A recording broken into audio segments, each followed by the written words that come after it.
this gentleman held a shiva in Lonavala, and we were with him for about 8 days. He believes that the whole body of a human being has got to be treated.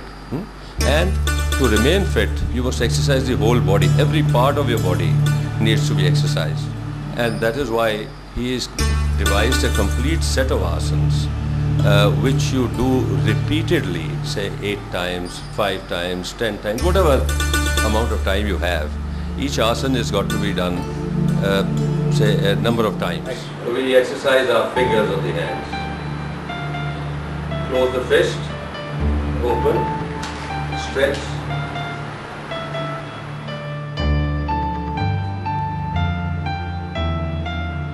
This is first. Second.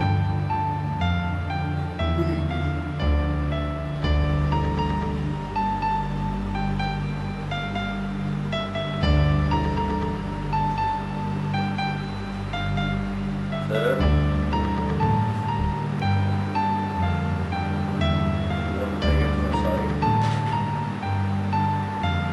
Clockwise, anti-clockwise. मेरे बस किया हुआ भाई.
When you turn right, you see your left heel.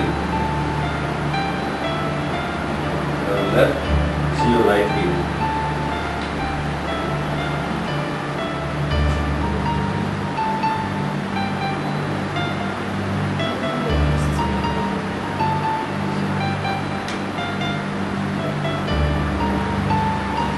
Just the toes. Just the toes.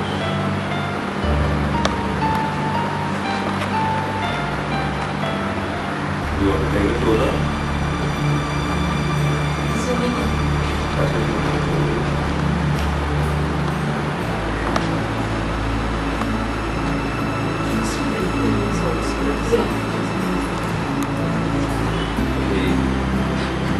The toes are going to come up more than 90 degrees. Then circle.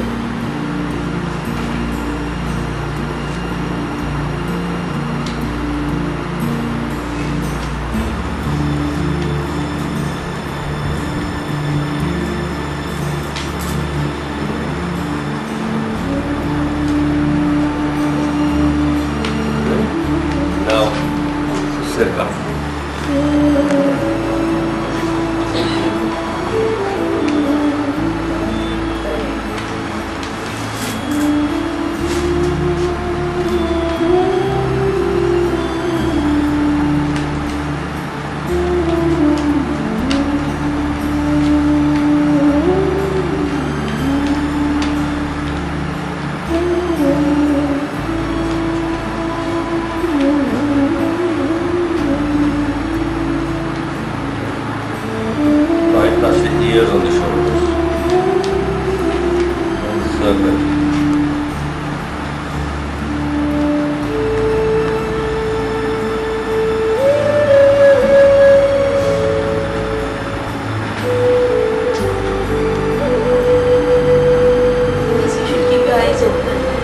eyes preferably kept open because the eyes also get exercised.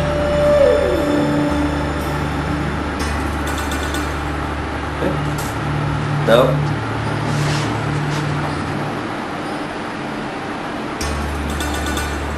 look up and up.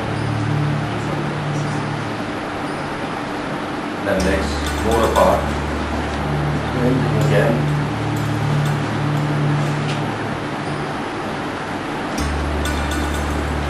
Next more apart.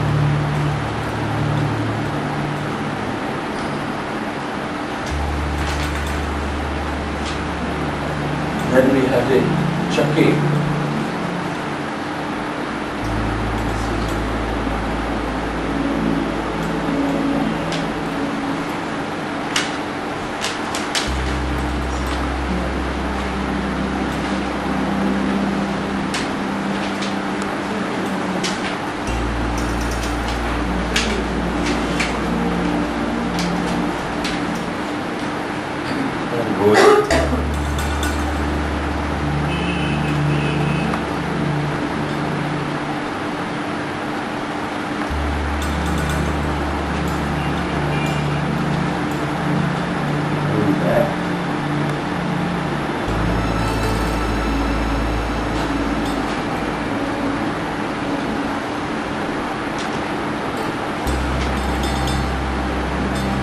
First one leg, right angle up.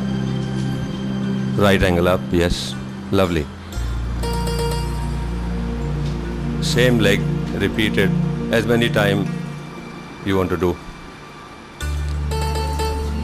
Okay, 3 rotations.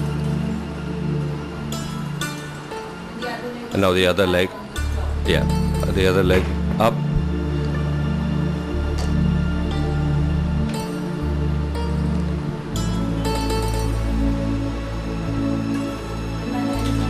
Yeah, hands are by your side. And now both the feet, both the legs to be lifted only about 1 feet above the maximum strain on the on the back and stomach. No, you're not stopping. Enough. Okay. Very good. Very nice. Draw a biggest possible circle with your foot. Yeah, rotation. Join us 7 times.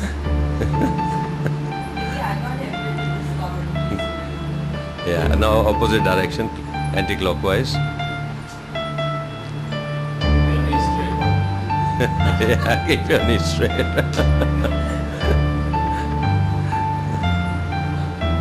Very nice.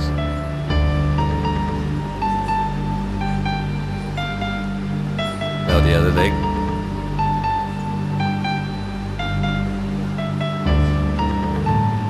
Bend your knees, raise your forehead to the knee, yes. Lovely.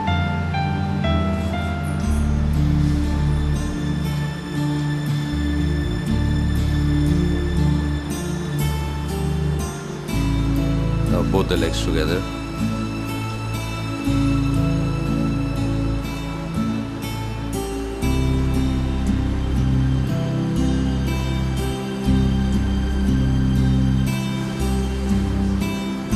Now release.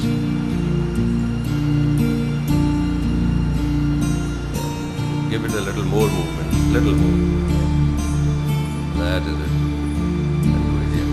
That is it. It massages your back and spine. Yeah, enough.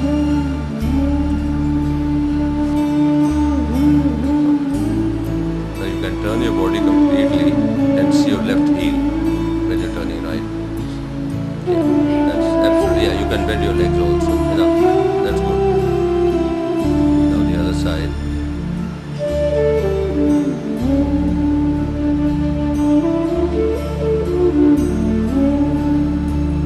It's important to see the right heel. Yes.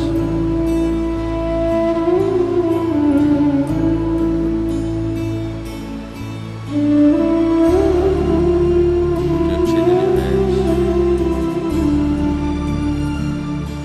Try and touch your heel, your back. Left, up, right, left. Then both the legs together. Then you have the left first, then right.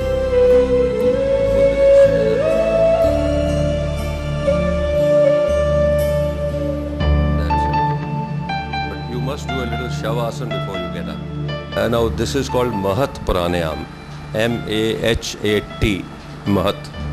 Now the important thing is that you must train your lungs and your diaphragm.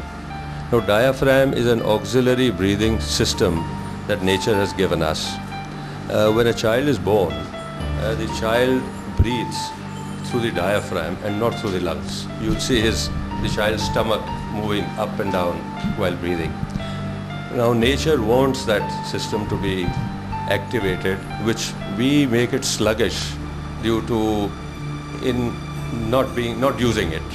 We just stress on our lungs. So here they activate the diaphragm by way of Kapalbhati. Now Kapalbhati is divided into 3 types of Kapalbhati: fast, medium and slow.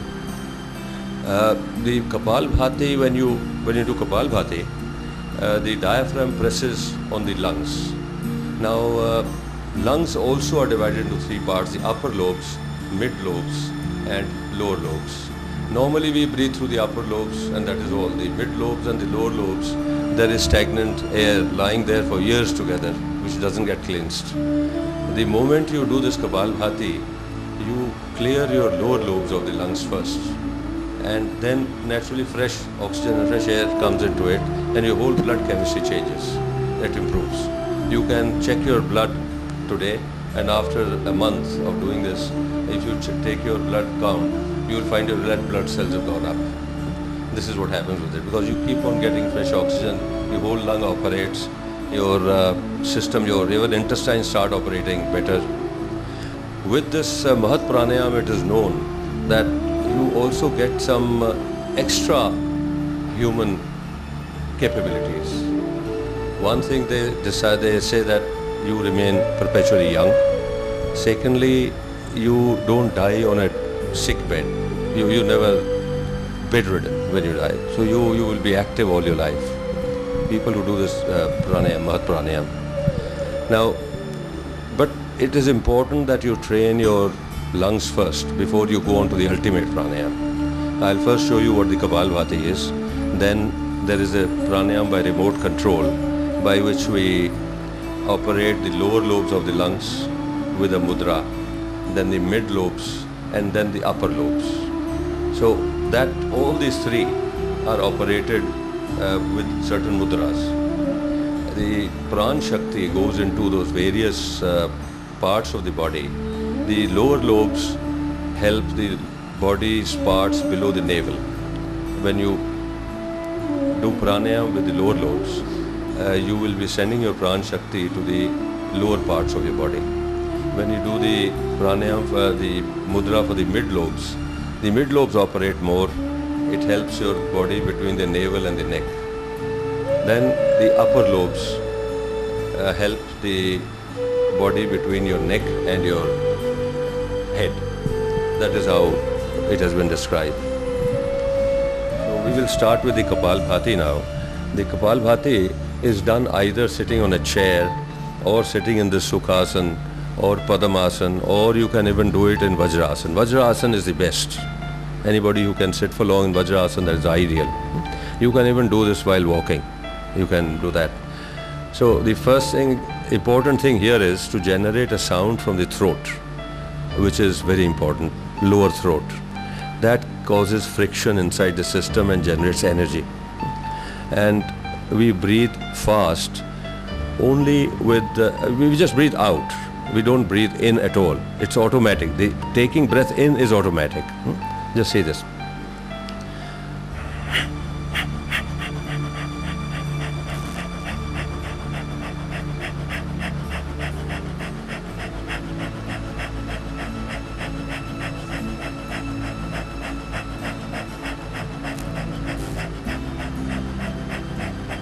This was fast breathing, fast Kapalbhati. And you do it with this mudra. You hold the 2 middle fingers and the thumb together. It helps. This is still further help.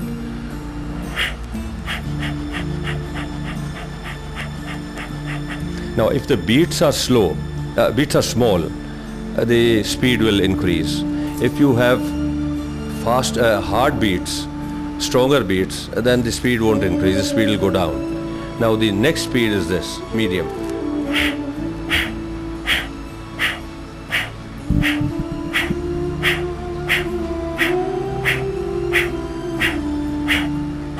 I'm only breathing out, not breathing in. Breathing in is auto. I just relax and the breath comes in. And then the third speed is the slowest, that is supposed to cool you down, because you have excited your whole system and you have to cool down a little. And that is done like this.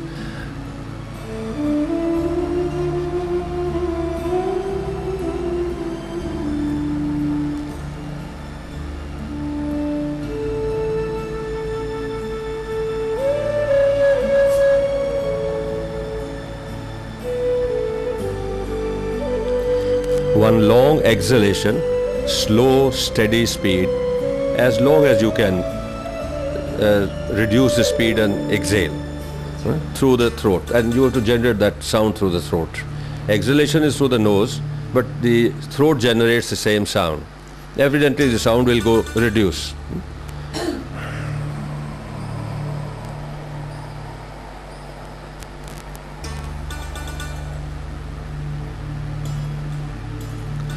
So that is Kapalbhati.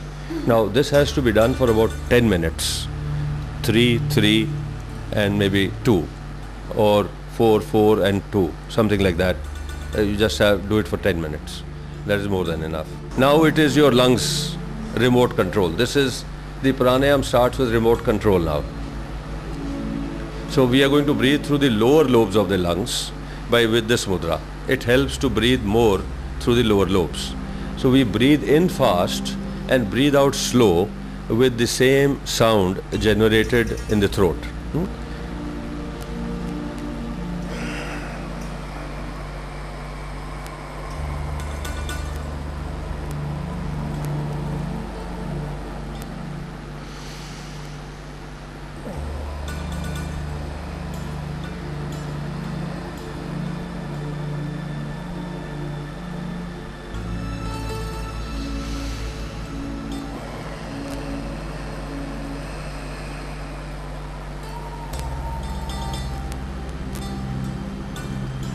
Then next mudra is you fold the 3 fingers and keep. Now this will, you will breathe through the mid lobes of your lungs. Your middle part of the lungs will operate more.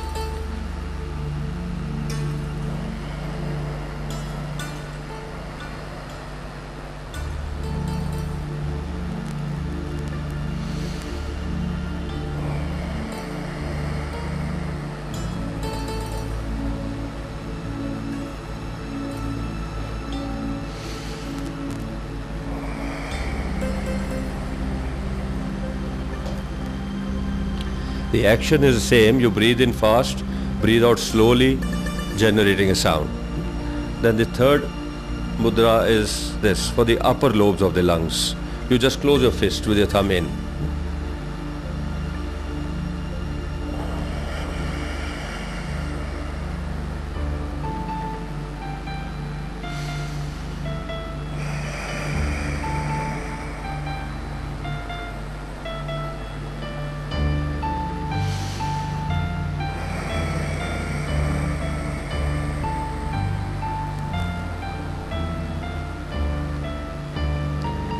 Now the last mudra is this way.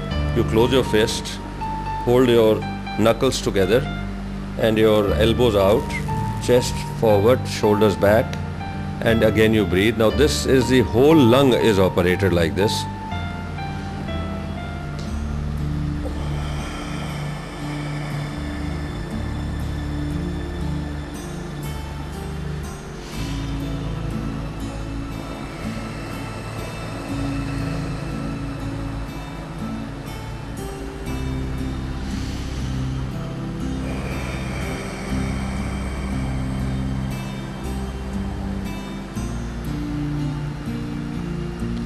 So there are 4 mudras, 1, 2, 3 and 4.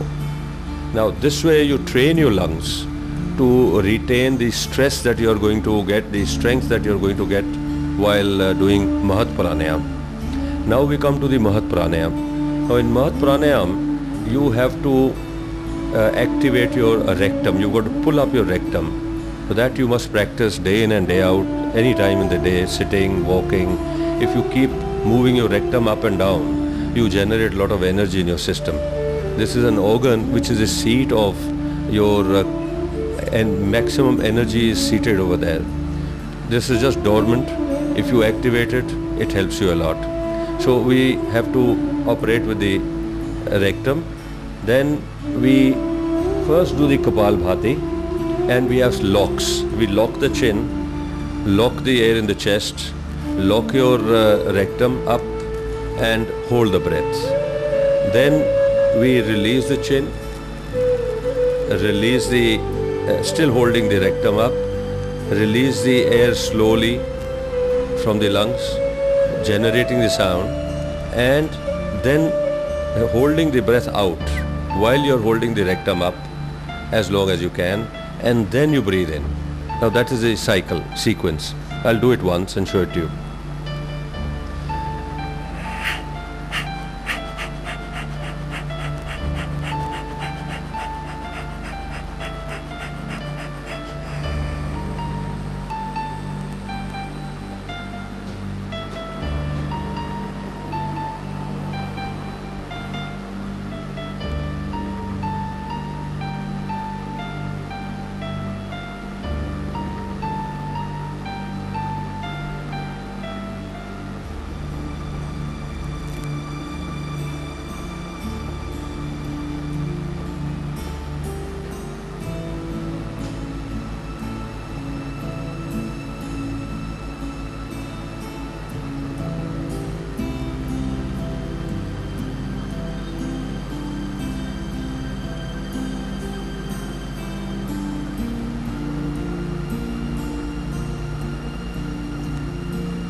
Now the sequence was, I did Kapalbhati fast, threw all the breath out, took fresh breath in, filled my lungs up, and locked the breath in my lungs, locked my chin.